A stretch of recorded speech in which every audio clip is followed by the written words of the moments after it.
ඉතින් දෙවනි පැයත් රෑ 8යි විනාඩි 32ක් වෙනකොට කොයි විදිහ ගීතයක්ද මේ තිරින කරන්නේ. රොයි ක්‍රිෂාන්ත එක්ගා වෛද්‍යතුමා තෝරන ගීපෙළ ගැස්මේ ඊළඟ ගීතය. සාමාන්‍යයෙන් ඉතින් අනාගරීකරණය වෙනකොට සමාජයේ සමහර ගම්බිම් තියෙනවා. ඒවත් ඉතින් පරිසරය සුරක්ෂිත කරගෙන නාගරීකරණය වෙනව නම් හොඳයි. ඉතින් කොයි විදිහටද මේ නාගරීකරණය ඔබට දැනෙන්නේ? හේමසිරි කුලතුංග තමයි මේක හේමසිරි කුලතුංග තමයි මේ ගීතය ලියන්නේ. එතකොට කේමදාස මාස්ටර්ගේ සංගීතය, අමරසිරි පීරිස් මේ ගීතය ගායනා කරනවා. මේ ගීතය ඔබ ඊළඟ ගීතය විදිහට තෝරනවා. ඔව් මේකලා ඔබ දන්නවා අපේ රුවන්පුරේ කියන්නේ කුඩා වැස්සකට යට වෙන ප්‍රදේශයක්.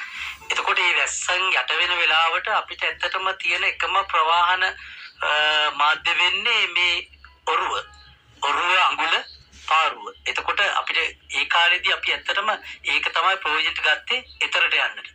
ඒ වගේම පුංචි කාලේ නම් අපිට ගංගාතුර කියන්නේ ආශිර්වාදයක්. අපි පුළුවන් තරම් අර කුමරු වෙල් යට වුණාට පස්සේ ඒ වේ පීනලා උරු පැදලා අර ගඩා ගෙඩි කඩාගෙන ඒ වෙන් ගහගෙන ඒ වගේ ගෙදර ඇවිල්ලා අම්මගෙන් කුටි කන වාර අනන්තයි. ඇත්තට මේකලා දැන් මේ වෙන විට ඒ උරුපාරු දැන් ගංගාතුර ගලායම ගොඩක් වෙලාට රත්නපුරේ ටිකක් සමනය තත්ත්වයකට පත් වෙලා තියෙන හේතුව තමයි ගංගාවේ තියෙන වංගු ප්‍රදේශ ඒවා මේ ගැඹුරට හාරලා ඒවා පළල් කිරීම ඊට පස්සේ පතල් කැපීම නිසා අපේ ගංගා පළල් වීම නිසා සහ ගැඹුරු වීම නිසා ජල ගැල්ම වල ටිකක් අඩු වෙලා තියෙනවා.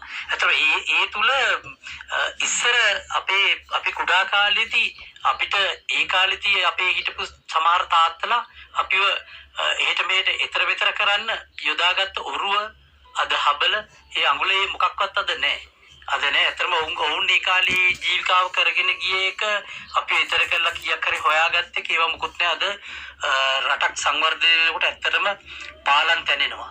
අපි ඒකල පාලම් නැති තිබුණු යුගයක හිටපු අපේ තොටියන් අද එතන නෑ. ඔවුන්ගේ ජීවිකාව අහිමි වෙලා තියෙනවා. ඇත්තටම මට මේ ගංගාතුරත් එක්ක තමයි මේ සිද්ධිය මට මතක් වුණේ අමරසිරි මහත්මයාගේ කවුරුවත් නැහැ කියන ගීතය.